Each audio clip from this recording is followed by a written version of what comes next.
Colosenses. Hoy vamos a tratar un tema, hoy vamos a hablar del Cristo triunfante en la cruz. Y vamos a leer entonces en el mismo capítulo 2, el versículo 15. Y despojando a los principados y a las potestades, los exhibió públicamente, triunfando sobre ellos en la cruz.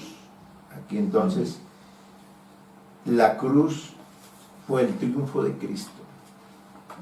Y vamos a hablar en esta mañana de eso. Pero vamos a orar, que el Señor nos bendiga, nos ayude, nos ilumine. Eterno Dios, bendito Señor del cielo y de la tierra, estoy aquí en su presencia, con su pueblo, con su iglesia, con sus santos, con los escogidos, para que tú seas obrando, para que tú seas manifestando el olor de su gracia, de su fragancia en nuestras vidas por este glorioso evangelio.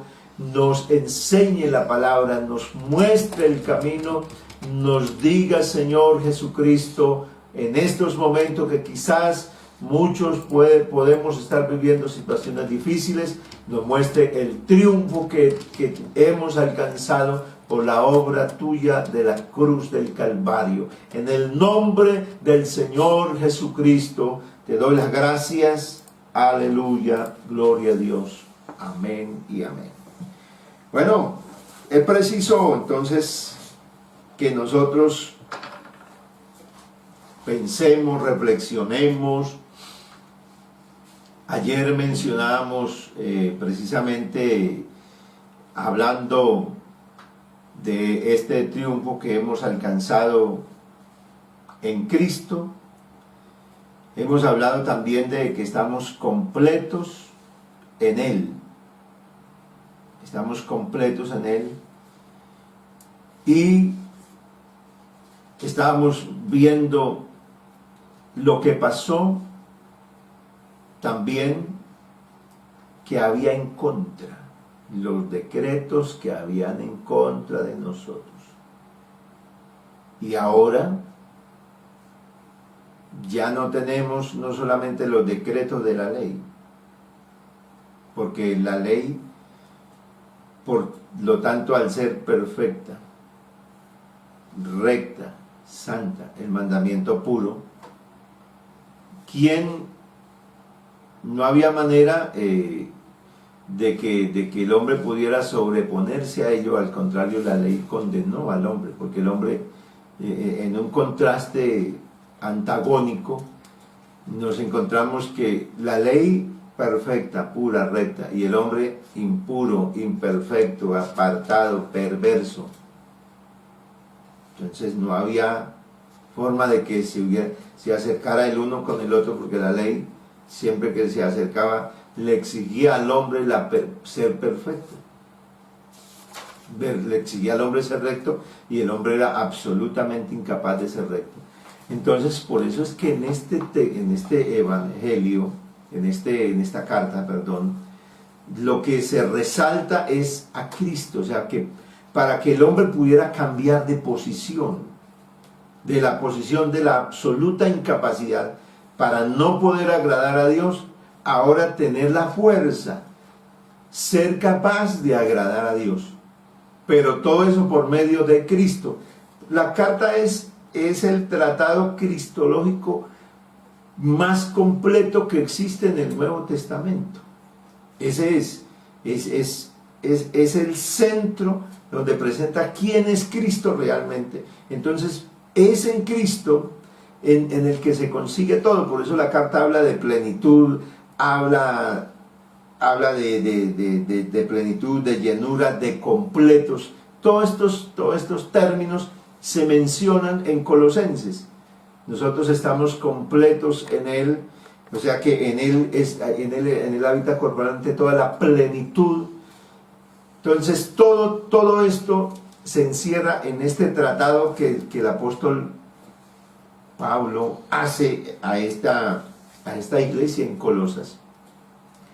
Una comunidad en Asia Menor, para volver como para como tratar de hacer un pequeño contexto cultural. En Asia Menor, donde vivían una provincia de Asia llamada Frigia. En ese lugar era habitado, también había una colonia judía y también había una colonia griega. Entonces, pero la mayoría eran nativos de ese sitio. Los coloneses eran nativos, pero había unas colonias, había una colonia de judíos que había llegado allí de la dispersión, y también habían griegos. Entonces había un efecto multicultural. Era una provincia absolutamente romana, y Pablo había llegado allí a predicar. Allí se habían establecido varias congregaciones. Estaba a unos 100 y tanto de kilómetros por ejemplo, de Éfeso, otro centro cultural impresionante de la época. Y allí entonces es donde Pablo hace tremenda exposición y pide que esto lo sepan las iglesias vecinas que se habían establecido. Y entonces, por haber una cultura judía ahí, parece que la cultura judía también tenía injerencia, así como la cultura griega, en los mismos creyentes. ¿Por qué se suscitaban estas situaciones? Porque se convertían, la predicación del evangelio era para toda persona, para toda criatura, así lo había mandado el Señor. Entonces llegaban gente de los nativos de esa ciudad de Colosas, pero también ahí estaban los extranjeros, estaban griegos que habían hecho un asentamiento ahí, pero también estaban los mismos judíos. Los judíos tenían ya un conocimiento,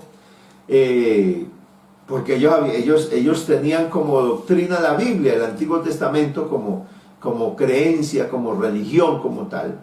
Entonces, fíjate que aquí hay una mezcla que se empieza a manifestar en la iglesia de Colosas, y es lo que Pablo quiere proteger de ese grupo de creyentes, que la gente no vaya a mezclar la ley judía por un lado, por otro lado no vaya a meter la filosofía griega a lo que es la iglesia, a lo que es el evangelio que el Señor dejó que predicar.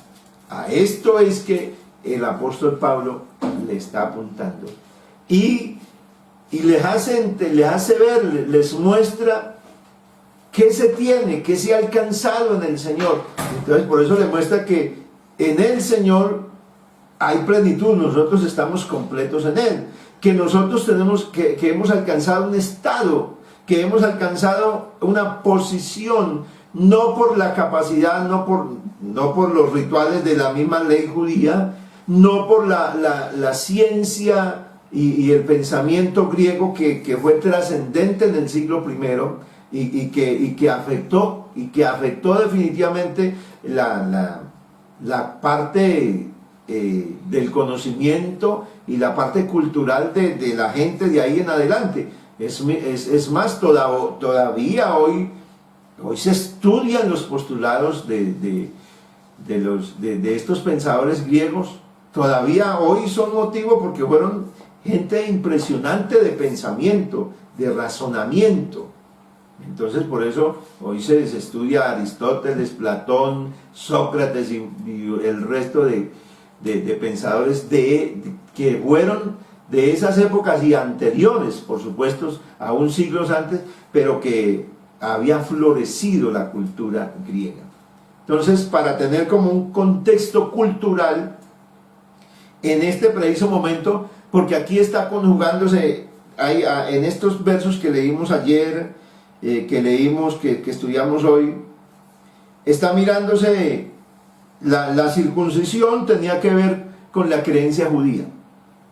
Los judíos eran los que tenían como base de que eran un pueblo de Dios, la circuncisión. Así que la ley pertenecía a ellos.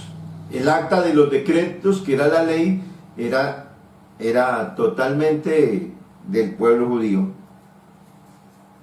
Pero ahora viene entonces lo que Pablo menciona aquí: y despojando a los principados y a las potestades, los exhibió públicamente. Entonces, el triunfo de Cristo en la cruz, el triunfo. ¿Qué pasó? O sea, ¿qué se alcanzó? ¿Hasta dónde? ¿Cuál es la dimensión del triunfo de Cristo en la cruz? Menciona aquí: y despojando a los principados y a las potestades. Despojando a los principados y a las potestades. Los exhibió públicamente, triunfando sobre ellos en la cruz. Para ello quiero que volvamos un poquitico en la carta y mencionemos lo que dice el capítulo 1 para darle fuerza a lo que está diciendo en este capítulo 2.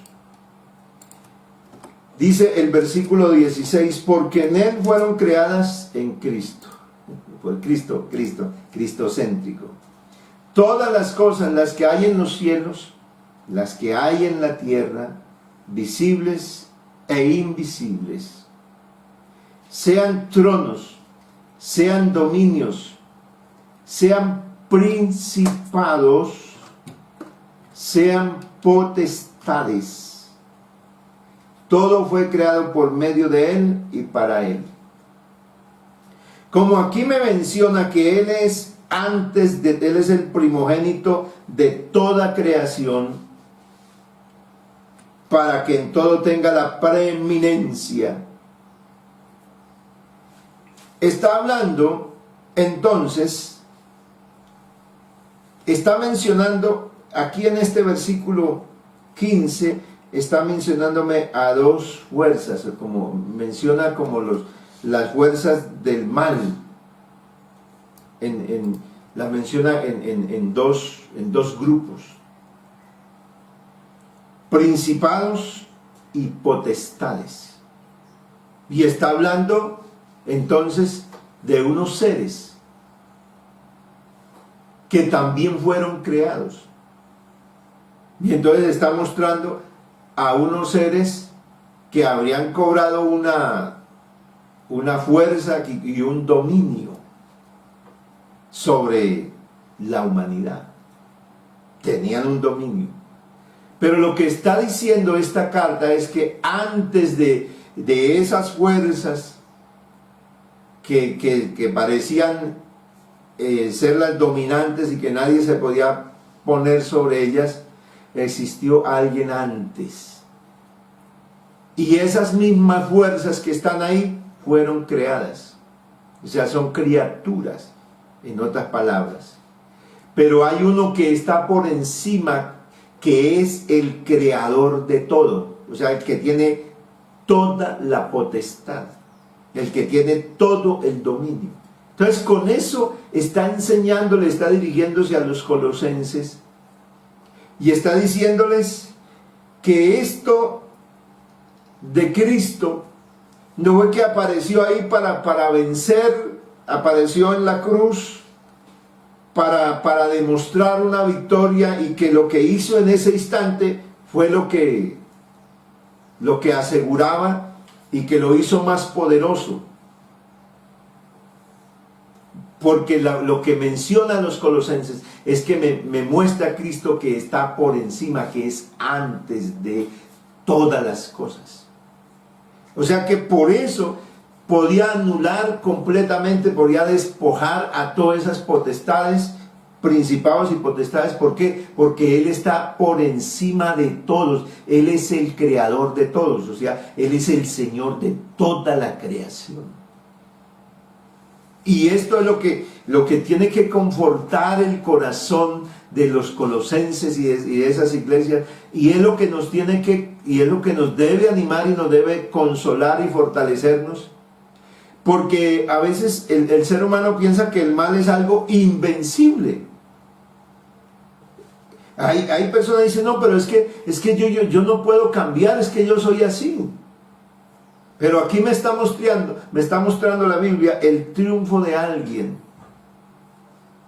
Que eso fue lo que nos dejó a mí, que eso es lo que me da a mí la seguridad, que me llena a mí de la total confianza, para que pueda yo entender, para que yo pueda saber que si Cristo triunfó en la cruz, que ese triunfo fue para exhibir, para despojar a los principados y a las potestades. O sea que habían cobrado cierta fuerza, tenían un dominio. El mismo maligno le dijo al Señor, vea, todos estos reinos de la tierra me fueron entregados a mí, ¿no? Él, como es papá de la mentira, porque al diablo no le entregaron, el Señor nunca le ha entregado nada. Él se ha usurpado, él arbitrariamente ha querido tomar potestad, tomar fuerza en el ser humano, pero nada le pertenece a él, porque hay uno solo al cual le pertenece todo. Del Señor es la tierra y su plenitud el mundo y todo lo que en él habita. O sea que hay uno que tiene todo, que es el dueño de todo. Pero el maligno es así de atrevido. Entonces le digo al Señor, vea, póstrese y adóreme a mí y yo se los entrego a ti. Parecía entonces que se habían enseñoreado, pero cuando Cristo vino y fue a la cruz, en la cruz, entonces en ese camino, desde el momento de la captura como tal, del Señor, que lo llevan a un lado, que lo llevan al otro, que lo azotan, que le dejan su cuerpo desfigurado. Todo lo que está viviendo ahí, el Señor parece que hace que los principados y las potestades que se habían apoderado de la multitud ahí, cuando la multitud gritaba, crucifícale, crucifícale, crucifícale, crucifícale, y cuando los mismos gobernantes, el mismo Poncio Pilato, que se daba cuenta que era inocente, pero por estar parcializado con el pueblo judío, entonces consintió él mismo, estuvo de acuerdo con los judíos, y entonces permitió, las potestades estaban ahí y los principados celebrando que a ese que había levantado muertos, que había liberado a los endemoniados, porque ahí había mostrado Jesús su poder, quién era él. Todo estaba demostrado. Él lo había dicho, si no creen en mí, porque como la gente no creía, si no creen en mí, entonces creed por las mismas obras. O sea, ¿quién podía sacar al maligno del cuerpo de una persona? ¿Quién lo podía poner a correr de ahí? ¿Cómo liberó a cantidad de personas de esas fuerzas, de esas potestades? Y ahora los enemigos, ahora esas potestades, que eran ángeles, que un día no se mantuvieron en el estado en que Dios los creó, sino que se rebelaron contra Dios, comandados por el ángel principal llamado Luzbel. Entonces ellos se levantan ahora contra el Señor y están celebrando en medio de la multitud, y ahora Jesús sale en ese desfile, porque estaba escrito que tenía que salir fuera de la puerta, se tenían que llevar las cenizas del sacrificio, se tenía que hacer fuera. Entonces Jesús por eso tiene que salir fuera también, y en ese desfile donde la multitud le grita, donde lo azotan, que se ve a los ojos humanos y de los mismos discípulos el fracaso. Para ellos era era como la derrota. Pero ese desfile triunfal, ese desfile lo muestra Pablo a los colosenses como lo grande, como lo más extraordinario, ya que en la mente de esos hombres de la época, de esta cultura romana, porque era una provincia romana, sabían que los generales romanos cuando regresaban a una ciudad donde tenían el asentamiento, les preparaban un arco, y había y toda la población se tenía que hacer a un lado y al otro, y hacerle una gran calle de honor, porque venía el general y traía algunos de los que había cautivado, los traían ahí como prueba de que en esa guerra a la que habían ido, en esa batalla en la que estaban librando, ellos habían sido triunfantes. Entonces venía el general y venía el ejército romano, los soldados, pero venían los prisioneros ahí, los traían encadenados, y había una gran calle y el arco. Por eso en Roma todavía, en la ciudad de Roma, está el Arco del Triunfo, está uno de los lugares emblemáticos de esa ciudad, donde van miles de turistas o millones de turistas. Es el Arco del Triunfo de Tito, un emperador, un general del imperio que llegó a ser emperador. Y allí está esa era la cultura de esa época. Entonces Pablo, aprovechando que está hablando con una gente que es de una cultura romana, les muestra a Cristo, qué fue lo que pasó con Cristo cuando fue llevado a la cruz, cuando desde ahí, cuando salió desde la ciudad de Jerusalén y fue al monte Calvario, al Gólgota. ¿Qué fue lo que vio en ese desfile? Dice que ese era el desfile triunfal de Cristo. Y ahí estaba, ¿qué? Triunfando públicamente, y estaba exhibiendo, porque el texto dice los exhibió públicamente, triunfando sobre ellos en la cruz. O sea que la cruz no era la derrota, la cruz fue el triunfo de Cristo. ¿Por qué? Porque el mismo imperio, los mismos soldados que infringían esos azotes tan crueles y despiadados, es más, según los historiadores, los que infringían, los soldados que llegaban a azotar al que iba a ser crucificado, si ellos lograban imprimirle tal flagelación que muriera antes de ser llevado a la cruz, porque no podían quebrarle los huesos, los huesos no podían matarlo de esa manera, sino solamente a látigo, y el látigo era que desprendía la piel y le iba desprendiendo la piel, pero no podían quebrarle los huesos a los que antes, era después, cuando ya estaban crucificados, era que les quebraban los huesos para que acabaran de morir de la manera más cruel y despiadada. Y si ese soldado romano lograba hacer que murieran antes, él tenía un premio. A él le daban un premio. Por eso el soldado se iba a esforzar porque los azotes fueran crueles y despiadados para recibir el premio. Pero Jesús no murió.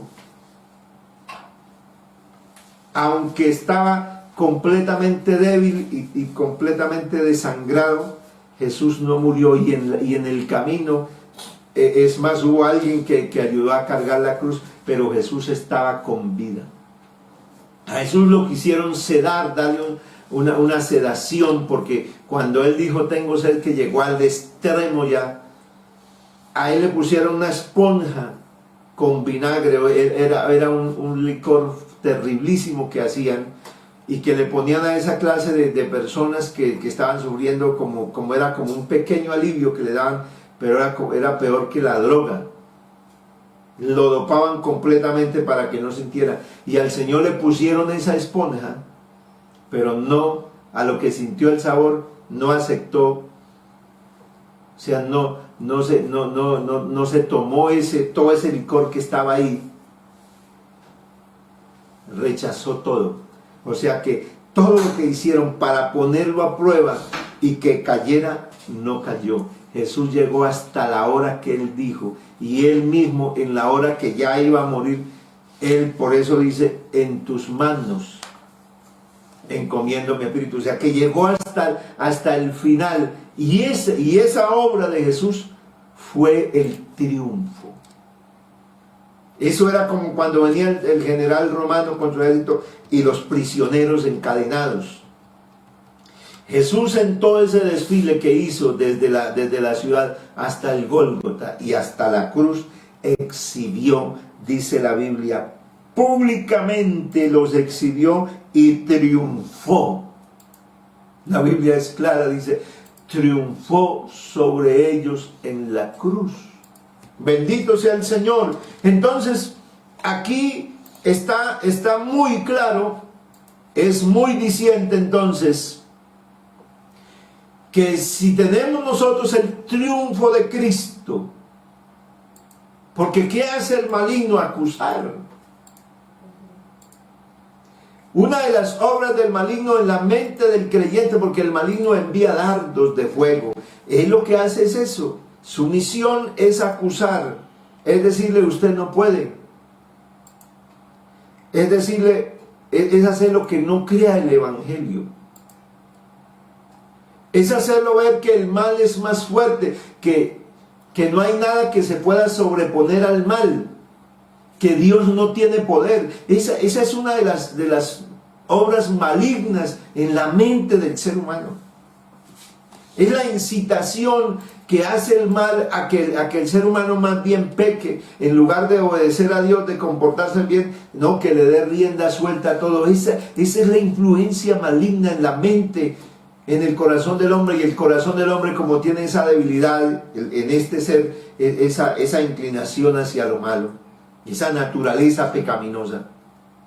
Entonces es como el terreno abonado para que el maligno envíe dardos y envíe dardos, y entonces acuse al creyente, lo acuse de que lo que está haciendo no está correcto. Es que eso es lo que Pablo quiere prevenir a los creyentes que están allí en Colosas, a la iglesia. ¿Por qué? Porque el siguiente verso dice, por tanto nadie os juzgue, porque el mal está puesto para eso. Y el mal, ¿dónde cobra el poder? El mal no, por ahí hay hasta memes, ya crean de los espantos y cómo asustan a la gente, pero el espanto como tal es un susto temporal de un momento y ya pasa. Pero lo que hace el maligno en la mente, en la influencia del ser humano, lo hace a través del ser humano también, porque el maligno simplemente puede mostrar eso, de pronto alguna cosa que se vea, alguna sombra que se vea y espanta y asusta, pero esa no es la obra del maligno. La obra del maligno es obrar en el ser humano. Así como el Evangelio obra en el ser humano para que haya salvación y libertad, también la fuerza del maligno obra en el ser humano. Ahí se manifiesta la influencia del maligno, le manda un mensaje para que el ser humano haga todo lo contrario a la voluntad de Dios. Entonces, la razón es que el enemigo es como el acusador. Estaba tratando de acusar a la iglesia. No, usted no está bien. Lo que está haciendo no está bien. Lo que está viviendo, vea por qué está viviendo esta situación. Si Dios estuviera contigo, una cosa y otra, empieza el maligno a ponerle en la mente. Si usted hiciera aquello, si oráramos más, si pidiéramos al Señor, si nos humilláramos. Y en este momento entonces le pone a algunos creyentes que se las dan de espirituales. No es que la iglesia está mal, si la iglesia se arrepintiera. Dios mío, no hables jamás de la iglesia. Yo se lo imploro, si usted quiere ser salvo, por supuesto, si usted quiere contarse entre los salvos, no hable mal de la iglesia, porque el día que tú menciones esa palabra, la iglesia, eso tiene dueño. La iglesia no se la inventaron los hombres. La iglesia no es una organización hecha por humanos. La iglesia es el plan y el propósito de Dios. Así que cualquiera que diga, no, es que la iglesia está mal, es que la iglesia estaba pervertida, Cuidado con esas palabras, porque el que está hablando así se está dejando usar ¿de quién? Del demonio.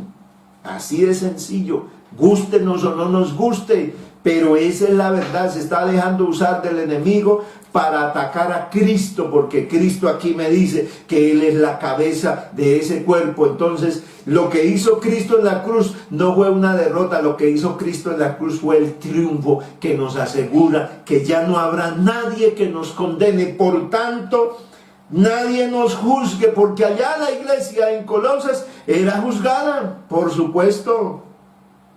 Era señalada, los judíos la estaban señalando.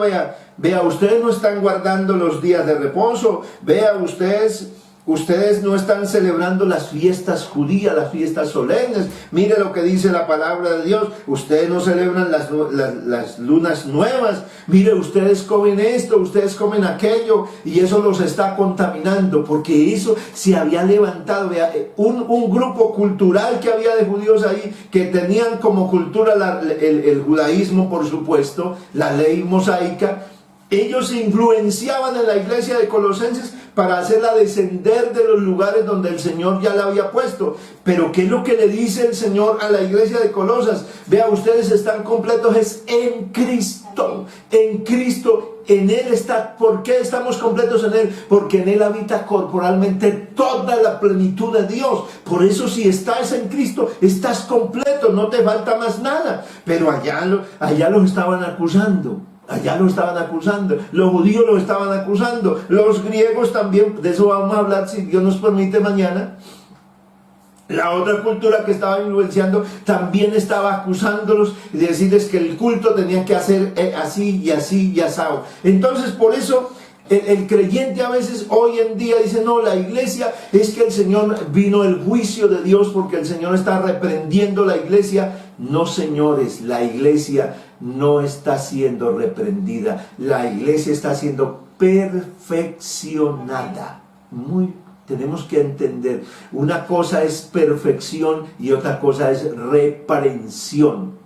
Dios no está reprendiendo la iglesia, ni está haciéndole juicio a la humanidad. Dios está permitiendo lo que está pasando para tener misericordia y para perfeccionar. ¿Por qué? Porque nosotros somos un edificio, nosotros somos un cuerpo y somos el cuerpo de Cristo que está siendo perfeccionado por la predicación del evangelio. La gente no se perfecciona por los juicios, nunca. Jamás. Aquí en Colombia existen cárceles, y hay otra cosa para los muchachos, para los menores de 18 años. No recuerdo ahorita el nombre, es un reformatorio que hay para esa clase de personas. Y los llevan allí a la cárcel, ¿para qué? Para que por ese juicio que se les hace salgan diferentes. Y yo te pregunto, ¿cuánta gente ha salido diferente de la cárcel por lo que le ha enseñado el castigo de estar encerrado allí? ¿Cuántas personas han salido cambiadas? El ser humano no. Allá han salido cambiados porque se les predica a Cristo. Porque allá está la palabra de Dios, allá también llegó. Por eso pueden ser cambiados, pero el ser humano no puede cambiar por su propia cuenta, no tiene capacidad. Entonces, lo que encontramos en la palabra del Señor es que el ser humano no lo transforman las cosas que él puede hacer por su propia cuenta. Es en Cristo donde está completo. Es en Cristo, porque Cristo fue el que logró el triunfo de todo. Entonces aquí se ha levantado el mismo hombre, porque el mal ha usado también al mismo hombre en contra de la misma iglesia. El Señor dijo que cuando la gente se convirtiera y lo siguiera a Él, los enemigos serían los de su propia casa. Así que si alguien se está convirtiendo al Señor, está entregándose al Señor, si las cosas estaban bien en su casa y nadie le oponía, vea, entréguese usted a Cristo y verá. que el familiar suyo, que el esposo, la esposa, va a encontrar un obstáculo terrible en Cristo, o sea, en el Evangelio. Dice, no, pero ¿cómo se le ocurre que usted se va a meter a esa religión? Y empieza un obstáculo terrible, porque el mal tiene que usar a alguien para impedirle. No, eso no es bueno, vaya a hacer esa religión allá, no sé qué más, es una explotación y una cantidad de cosas para condenar. Pero la Biblia dice, ¿quién acusará a los escogidos de Dios? ¿Quién? ¿Quién acusará a los escogidos de Dios? A ver, ¿quién tiene esa facultad? Dios es el que justifica. Dios es el que nos justifica. ¿Quién condenará? Cristo es el que murió, más aún el que también resucitó, el que además está a la diestra de Dios, el que también intercede por nosotros. Amén. Qué bendición maravillosa. O sea que Cristo ahorita no está condenando a nadie, porque el Señor dice que lo que Él habló está establecido, que todos los hombres mueran una sola vez, y después de esto el juicio. O sea que el juicio de Dios no es ahorita. Ahorita es la gracia, ahorita es la misericordia de Dios, ahorita es la bondad de Dios. Ahorita está manifestado el amor de Dios, porque Él lo manifestó al entregar su vida. Él nos dio a nosotros este Evangelio. Este Evangelio es la muestra del amor de Dios. Y en este momento Dios no está condenando a nadie. Por eso usted puede hoy entrar a Cristo. Usted puede hoy ser partícipe y tomar todas las bendiciones que tenemos en el Señor. ¿Y qué hace el Señor? Pues nos va a enseñar que de la manera que recibimos a Cristo, que lo está recibiendo, que se quede así. Que no se deje llevar de aquí, desde una influencia, que esto no es así, que esto no es así, que debe ser así. Si usted ya está aprendiendo por la Biblia cómo es que tiene que ser su vida en el Señor, pues manténgase así en el Señor. Eso es, y no se deje influenciar de un lado ni del otro, no, es que tiene que hacer esto, que tiene que hacer lo otro, no, porque Cristo ya despojó a esos acusadores. Amén. Y los exhibió públicamente, triunfando sobre ellos en la cruz. Los exhibió. Así que hubo un desfile triunfal. El desfile triunfal de Cristo fue diferente. Los soldados romanos levantaban los escudos y las lanzas arriba y celebraban. Eso hacía el soldado romano, y el pueblo con júbilo también gritaba. Pero este Cristo iba doblado, iba ensangrentado. Se veía el más absoluto derrotado. Pero este Cristo llevaba la victoria más grande. Llevaba en sí la salvación, la redención de toda la humanidad. Llevaba el perdón de los pecados y llevaba el despojar. En ese instante Cristo, de ahí en adelante Cristo despojó al acusador, lo puso abajo. Eso es el enemigo. Por eso no ore contra el enemigo, no esté clamando al Señor, que el Señor reprenda, que los demonios que se han levantado, ¿cuáles? Exalte y alabe a Dios. Mientras usted exalta y alaba a Dios, el demonio está abajo, no hay nadie que te pueda acusar. Eso es lo que tenemos, iglesia. Nosotros tenemos el triunfo de Cristo asegurado. No hay nada que nos pueda acusar. Si alguno te está acusando por seguir el Evangelio, pues déjalo que hable, déjalo que diga. Que diga lo que quiera. Si alguno se está levantando y dice que la iglesia, que no sé qué más, deje que hable de la iglesia. Deje que hable de la iglesia. ¿Cómo triunfó Cristo? Enmudeció, no abrió su boca.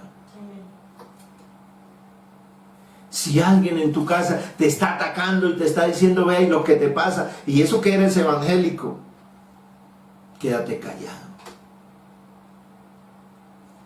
Enmudece, no hables. que Cristo, ¿cómo venció? Enmudeció. Estás mal, ¿qué vas a hacer? Mire lo que... Quédate quieto, que tenemos el triunfo. Ya no hay nadie que nos acuse. Si Cristo está en nosotros, ¿quién? Amén. ¿Quién contra nosotros? Esa es la razón del Evangelio. Y eso era lo que Pablo quería decirle a los colosenses. ¿Qué es lo que tienen ustedes? Este es el triunfo de la cruz. Vamos a orar.